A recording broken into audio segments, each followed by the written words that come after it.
एक दफा ये एक ट्रेन पकड़ कर निकले और वहां पे जो ट्रेन में बैठे इनके पास पैसे तो थे नहीं। भिक्षु एक अधिकारी जो उनका भक्त, उन्होंने कहा नहीं नहीं बैठ जाइए, कोई समस्या नहीं है। उनकी बात मान के बाबा ट्रेन में बैठ गए। पैसे थे नहीं, टिकट थी नहीं। कुछ स्टेशन चलने के बाद नया टीसी आ गया।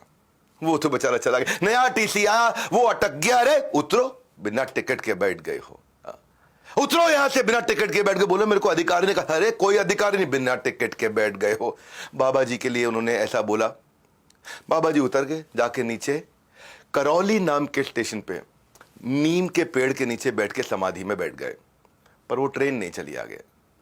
बहुत कोशिश करी, सारे इंजीनियर, चीफ इंजीनियर सब आ गए, सब ने अपनी बुद्धि लगा ली, सब कुछ कर लिया, ट्रेन नहीं चली। अटक गई ट्रेन, वही के वही खड़ी के खड़ी रह गई। खूब हरी झंडी दिखाई जाए, हरी झंडी वाला, लेकिन ट्रेन नहीं चली।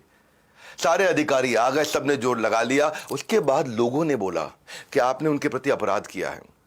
वो बहुत महान संत है जिनको आपने उतार के नीचे भेज दिया। माना नहीं टीसी।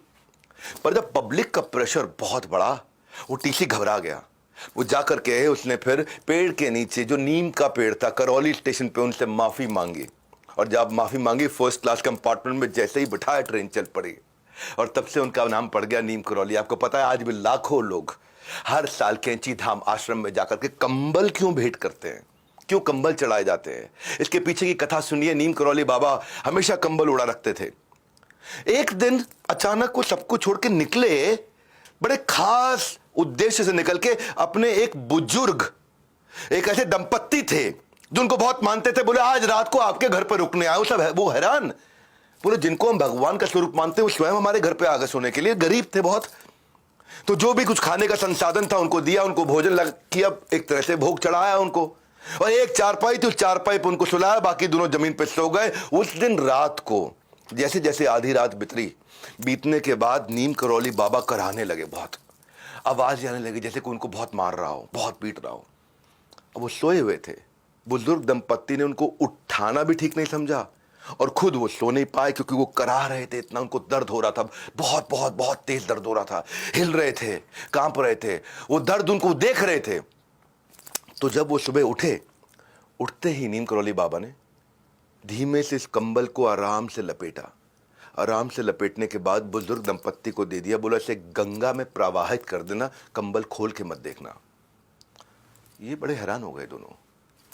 कंबल को प्रवाहित कर दें, खोल के ना देखे। कंबल जैसे ही उठाया, कंबल बहुत भारी, ऐसा लगा जैसे इसमें लोहा भरा पड़ा है, बहुत भारी कंबल। बहरहाल उन्होंने गुरुदेव की आज्ञा, कंबल नहीं खोला, जाकर के प्रवाहित किया। अजीब सा लगा कंबल प्रवाहित करते वक्त। कुछ दिन के बाद उसी दंपत्ति का बेटा बांग्लादेश से वॉर के बाद लौटा, जो कि ब्रिटिश फौज में एक सैनिक था और दूसरे विश्व युद्ध में उस समय बर्मा फ्रंट पर तैनात था ब्रिटिश आर्मी की तरफ से। लड़ाई की स्थिति पूछने पर पता चला कि दुश्मन उस रात को, और ये वही रात थी जिस दिन बाबा नीम करौली के घर आए थे, पूरे दुश्मन की फौज ने उसको घेर लिया और सबको घेर लिया। वहां कुछ थोड़े से सैनिक बचे थे और लगातार रात भर गोलियां मारते रहे। सारे सैनिक मर गए, इसको एक भी गोली नहीं लगी। मेरे बोलते बोलते रोंगटे खड़े हो रहे हैं। इसको एक भी गोली नहीं लगी। पूरी रात गोलियां चलती रही, सब मर गए, इसको एक गोली नहीं लगी। दरअसल ये वही रात थी जिस दिन नीम करौली बाबा उस दिन रात को वो सारी गोलियां खाते रहे उस बेटे के। तब जाकर उनको समझ में आया, जब प्रवाहित करी थी और जो लोहे की आवाज अंदर से आ रही थी, उसमें वो सारी की सारी गोलियां थी जो बेटे को नहीं लगी। बाबा की झोली ने समेट ली सारी की सारी गोली।